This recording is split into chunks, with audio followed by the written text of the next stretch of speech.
Question number 13 है हमारा 4.1 का।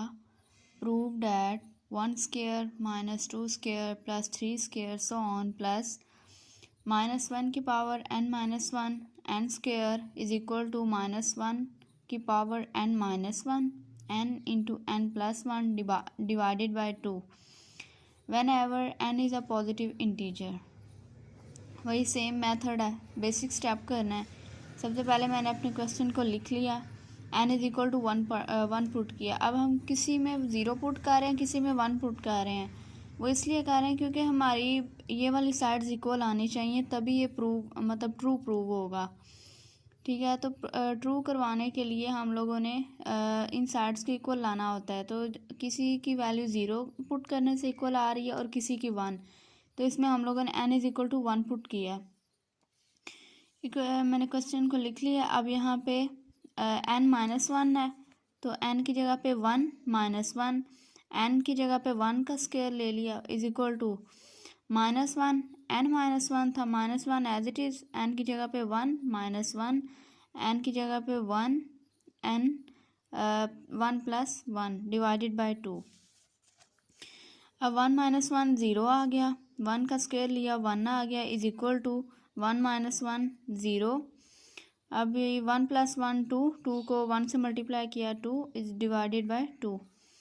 अब मैथ में जब किसी भी वैल्यू की जो पावर जो 0 होती है, तो वो वर्ड जो होता है, वो इंटीजर जो होता है वो 1 के इक्वल होता है। कोई भी वैल्यू जिसकी पावर 0 हो वो 1 के इक्वल होता है। ठीक है, तो -1 की पावर 0 है, तो ये 1 के इक्वल आ गया। 1 इंटू 1 1।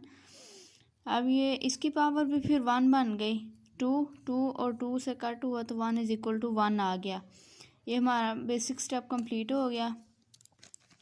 नेक्स्ट हमारा हाइपोथेसिस स्टेप है, जिसमें हम लोगों ने n की जगह पे k पुट करना है।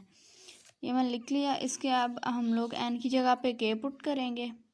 n की जगह पे मैंने किया k माइनस 1, n की जगह पे k का स्क्वायर इज इक्वल टू -1 की पावर n माइनस 1 थी, k माइनस 1 होगी, n की जगह पे k, n की जगह पे k प्लस 1 डिवाइडेड बाय 2। इसको मैंने इक्वेशन 1 का नाम दे दिया।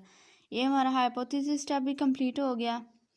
नेक्स्ट हमारा लास्ट स्टेप है इंडक्टिव स्टेप, जिसमें हम लोगों ने n की जगह पे k प्लस 1 पुट करना है।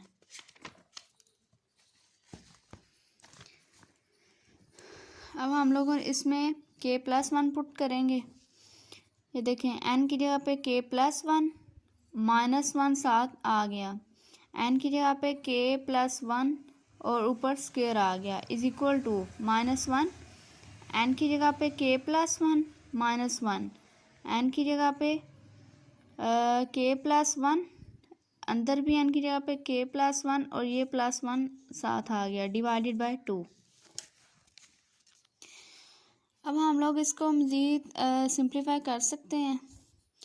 ये देखें, -1 है ना, तो ये -1 और +1 थे, ये दोनों कैंसिल हो गए, वैल्यू हमारी k रह गई। k प्लस 1 का स्क्वायर इज इक्वल टू, इस साइड पे देखिए तो ये भी -1 प्लस 1 कैंसिल हो रहे हैं, तो हमारी वैल्यू k रह गई। k प्लस 1, इन दोनों को ऐड किया तो ये 2 आ गया डिवाइडेड बाय 2। अभी ये हमारी लेफ्ट हैंड साइड है और ये राइट हैंड साइड है।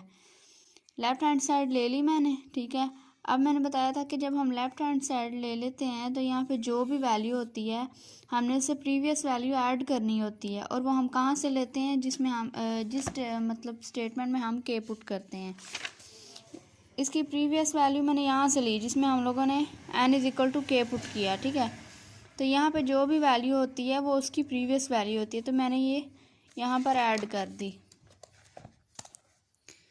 ठीक है, अब ये देखें ना, k है तो k से पिछली वैल्यू क्या हो सकती है, k माइनस 1। इसी तरह यहाँ पे स्क्वायर है, k प्लस 1 का स्क्वायर है, तो इससे पिछली k हो गई, k का स्क्वायर, तो ये इसकी प्रीवियस वैल्यू ऐड हो गई।